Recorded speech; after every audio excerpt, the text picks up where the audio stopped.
क्रोध में रहना किसी और को जलाने के उद्देश्य से जलते हुए अंगारे को अपने हाथ में पकड़े रहने के समान है, जो सबसे पहले आपको ही जलाता है। इच्छाओं का कभी अंत नहीं होता। आपकी एक इच्छा पूरी हुई नहीं कि दूसरी इच्छा जन्म ले लेती है।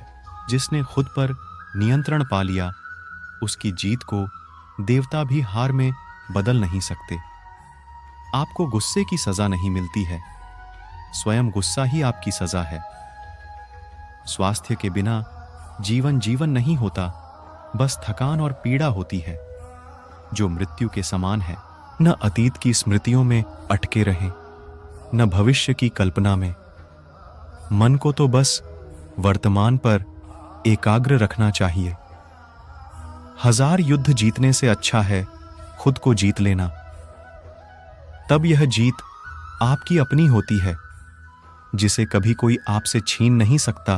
किसी बात पर इसलिए विश्वास मत कर लेना कि उसे तुमने किताब में पढ़ी है। न इसलिए विश्वास करना कि ऐसा किसी ने या मैंने कहा है। केवल तब विश्वास करना जब यह तुम्हारे तर्क और सहज बुद्धि से प्रमाणित हो जाए। वाणी की धार चाकू से भी तेज होती है, जो बिना खून बहाए घाव करती है। इन 3 बातों की चर्चा सबसे करो। उदार हृदय, विनम्र वाणी और सेवा व करुणा से युक्त जीवन वे तत्व हैं जिनसे मानवता पुनर्जीवित होती है। ज्ञान की प्राप्ति खुद से प्रयास से ही संभव है। दूसरों पर निर्भरता व्यर्थ है। प्रत्येक मनुष्य अपने सुख और दुख का स्वयं जिम्मेदार होता है। मनुष्य जैसा सोचता है वैसा ही बन जाता है। मनुष्य जैसा महसूस करता है वैसी ही चीजों को वह अपनी तरफ आकर्षित करता है, और वह जैसी कल्पना करता है वैसी ही चीजों को निर्मित करता है। सत्य के मार्ग पर मनुष्य 2 ही गलतियां करता है। पहली यह कि वह मार्ग पर आखिर तक चला नहीं। दूसरी यह कि उसने चलने की शुरुआत नहीं की। ध्यान से ज्ञान प्रकट होता है। ध्यान का अभाव ही अज्ञान का कारण है। शांति आपके अंदर है, बाहर उसकी तलाश व्यर्थ है। जीवित होने का अर्थ निडर होना है। तुम्हारा क्या होगा यह डर मन में न रहे, न ही किसी पर अपनी निर्भरता की बात सोचो। जिस क्षण तुम मदद की पूर्व धारण से मुक्त हुए, उसी क्षण सही अर्थों में आजाद हो गए।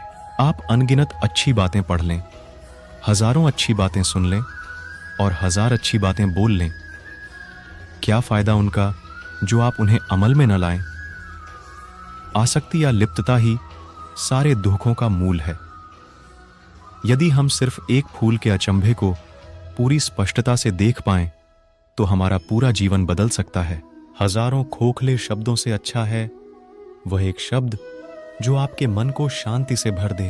बुद्ध कहते हैं कि अतीत पर ध्यान मत दो, भविष्य के बारे में मत सोचो, अपने मन को वर्तमान क्षण पर केंद्रित करो।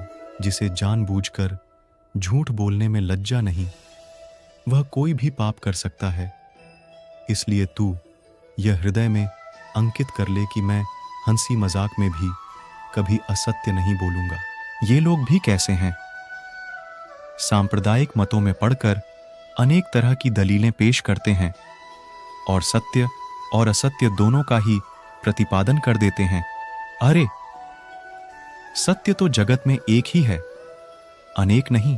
जिसे जानबूझकर झूठ बोलने में लज्जा नहीं, उसका साधुपान औंधे घड़े के समान है। साधुता की एक बूंद भी उसके हृदय घट के अंदर नहीं है। सभा में, परिषद में अथवा एकांत में किसी से झूठ न बोलें। झूठ बोलने के लिए दूसरों को प्रेरित न करें और न झूठ बोलने वाले को प्रोत्साहन दें। असत्य का सर्वांश में परित्याग कर देना चाहिए। जीवन में हजारों लड़ाइयां जीतने से अच्छा है कि तुम स्वयं पर विजय प्राप्त कर लो। फिर जीत हमेशा तुम्हारी होगी, इसे तुमसे कोई नहीं छीन सकता। हजारों खोखले शब्दों से अच्छा वह एक शब्द है जो शांति लाए। संतोष सबसे बड़ा धन है, वफादारी सबसे बड़ा संबंध है और स्वास्थ्य सबसे बड़ा उपहार है। एक दिन गौतम बुद्ध अपने शिष्यों के साथ एकदम शांत बैठे हुए थे।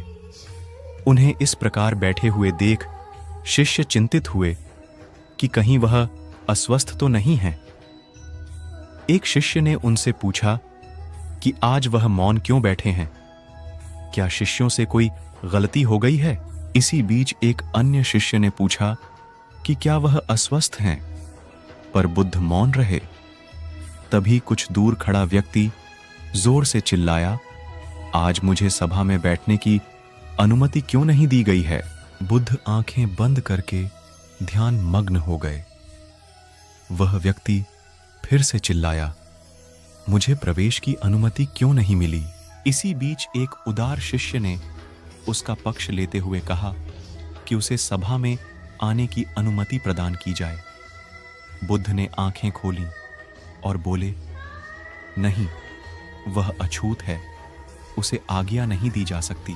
यह सुनकर शिष्यों को बड़ा आश्चर्य हुआ। बुद्ध उनके मन का भाव समझ गए और बोले, हाँ, वह अछूत है। इस पर कई शिष्य बोले, हमारे आश्रम में जात पात का कोई भेद ही नहीं, फिर वह अछूत कैसे हो गया? तब बुद्ध ने समझाया, आज वह क्रोधित होकर आया है। क्रोध से जीवन की एकाग्रता भंग होती है। क्रोधी व्यक्ति प्राय मानसिक हिंसा कर बैठता है, इसलिए जब तक वह क्रोध में रहता है तब तक अछूत होता है। इसलिए उसे कुछ समय एकांत में खड़े रहना चाहिए। क्रोधित शिष्य भी बुद्ध की बातें सुन रहा था। पश्चाताप की अग्नि में तपकर वह समझ चुका था कि अहिंसा ही मनुष्य का महान कर्तव्य व परम धर्म है। वह बुद्ध के चरणों में गिर पड़ा और कभी क्रोध न करने का प्रण लिया। आशय यह है कि क्रोध के कारण व्यक्ति अनर्थ कर बैठता है और पश्चाताप उसे बाद में होता है, जिसका कोई लाभ नहीं मिलता। इसलिए हमें क्रोध नहीं करना चाहिए। असल मायने में क्रोधित व्यक्ति अछूत हो जाता है और उसे अकेला छोड़ देना चाहिए। क्रोध करने से तन, मन और धन तीनों की हानि होती है। क्रोध से ज्यादा हानिकारक कोई और वस्तु नहीं है।